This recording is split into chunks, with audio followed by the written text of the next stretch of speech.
сегодня день памяти нашего командира, легендарного человека, героя Российской Федерации, отдавшему свою жизнь на благо Отечества.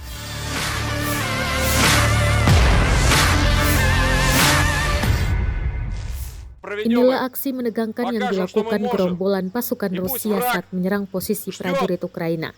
Pasukan Vladimir Putin menggunakan helikopter serang, granat, rudal, tank, hingga senapan laras panjang saat menembaki posisi prajurit Ukraina.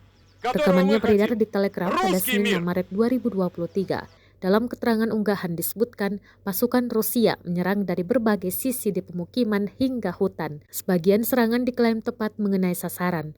Perang di antara pasukan militer Rusia dengan Ukraina hingga hari ini, Senin 6 Maret 2023 terhitung telah berlangsung 376 hari lamanya.